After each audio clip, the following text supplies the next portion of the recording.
नमस्कार, क्रांतिकारी संकेत में आपका स्वागत है। छत्तीसगढ़ और अपनी लोकल की खबरों से अपडेट रहने के लिए हमारे चैनल को सब्सक्राइब करना ना भूलें।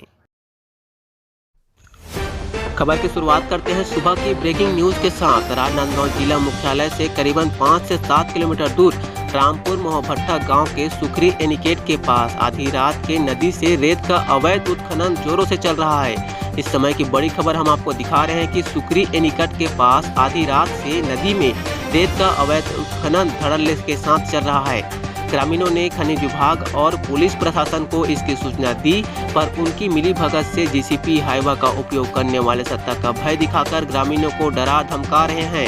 इस समय की बड़ी खबर हम आपको दिखा रहे हैं कि सुखरी एनिकट के पास आधी रात से रेत का अवैध उत्खनन धड़ल्ले से चल रहा है।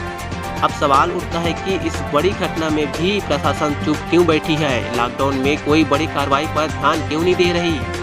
कि इस लॉकडाउन में आखिर प्रशासन कोई एक्शन क्यों नहीं लेता?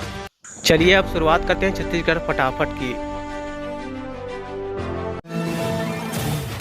कोरोना इलाज का नया प्रोटोकॉल। छत्तीसगढ़ में रेमडेसिविर, टोसिलिजुमाब और प्लाज्मा थेरेपी अब प्रायोगिक दवाएं मरीजों को देने से पहले लेनी होंगी परिजनों की सहमति। टीकाकरण में प्राथमिकता का मामला हाईकोर्ट पहुंचा। पूर्व विधायक अमित जोगी ने इसे आरक्षण बताते हुए लगाया आवेदन। कहा, पहले से चल रही सुनवाई में उनकी हस्तक्षेप याचिका स्वीकार की जाए। छत्तीसगढ़ सरकार ने टीकाकरण अभियान में आरक्षण लागू करने का आदेश जारी किया है। इस निर्णय को अमित जोगी ने हाईकोर्ट में अपनी हस्तक्षेप याचिका पर सुनवाई करने कहा। आसमान से गिरी आफत। खेत में काम करने के लिए गए थे। बारिश और ओलावृष्टि के साथ गिरी बिजली। 2 भाइयों समेत 3 की मौत। 4 झुलसे मां बेटी की हालत गंभीर। ये दर्दनाक घटना जसपुर की है। बारिश के साथ ओले गिरने लगे। इससे बचने के लिए सभी लोग पुआल के बने मचान के नीचे जाकर खड़े हो गए। इसी दौरान मचान पर ही आकाशीय बिजली गिर पड़ी। रेवेन्यू इंटेलिजेंस टीम की बड़ी कार्रवाई। रायपुर और राजनांदगांव में 42 करोड़ के सोने चांदी के बिस्किट और राड बरामद। विदेशों से हो रही थी स्मगलिंग। आरडीए की याचिका पर सुनवाई। सफाई कर्मचारी के पक्ष में फैसला। बिलासपुर हाईकोर्ट ने कहा, सफाई कर्मचारी को बेरोजगार होने के लिए मनमाने तौर से नहीं छोड़ सकते। बर्खास्तगी का आदेश हुआ रद्द। उदयपुर में शनिवार को 30 लोगों का टेस्ट, जिसमें 10 पॉजिटिव, जिनका रिपोर्ट नेगेटिव आया व सर्दी, खांसी व बुखार के लक्षण दिखे, उनको होम आइसोलेशन में रहकर दवाई खाने की हिदायत। सत्संग सेवा समिति ने भी दिया अपना योगदान। तुमड़ी बोर में साहू समाज ने ऑक्सीजन सिलेंडर की व्यवस्था की। अभी रिस्क है। राजनांदगांव जिले में बढ़ सकती है लॉकडाउन की अवधि। व्यापारियों ने दोपहर 3 बजे तक दुकान खोलने की मांगी अनुमति। अंबागढ़ चौकी में 5 स्थानों पर शुरू हुआ टीकाकरण। ब्लॉक में 3 दिन में 3 डिजिट तक नहीं पहुंचा वैक्सीन लगाने वालों की संख्या।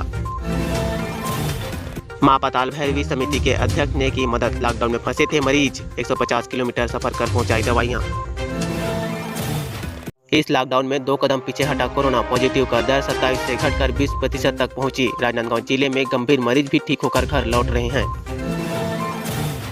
कारगर व्यवस्था सुनिश्चित करने की मांग। पूज्य विधायक छन्नी साहू ने कहा, समितियों में तेंदुपत्ता संग्रहण लक्ष्य के अनुरूप हो, संग्राहकों को मिले बेहतर लाभ।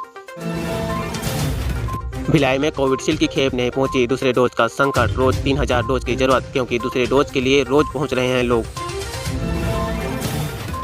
यूजी, पीजी, पीएचडी के छात्रों को फेलोशिप का मौका। आईआईटी मुंबई के प्रोजेक्ट फांसी के तहत 8 सप्ताह ऑनलाइन चलेगी यह समर फेलोशिप। बालोद के नहर में गिरी कार। स्टीयरिंग में फंसने से शहर के व्यवसायी के बेटे की मौत। माइक्रोसॉफ्ट के फाउंडर का तलाक। बिल गेट्स और मिलिंडा गेट्स 27 साल बाद अलग हो रहे हैं। परोपकार से जुड़े काम साथ मिलकर करते रहेंगे। आईपीएल रोकने दिल्ली हाईकोर्ट में याचिका। कोरोना के चलते टूर्नामेंट के बाकी मैच रद्द करने की मांग। पिटिशनर ने कहा, पब्लिक हेल्थ क्रिकेट से ज्यादा जरूरी। बंगाल में राजनीति हिंसा। प्रदेश में बीजेपी कार्यकर्ताओं पर हमले, 9 की मौत। गृह मंत्रालय ने रिपोर्ट मांगी। जेपी नड्डा आज दौरा करेंगे।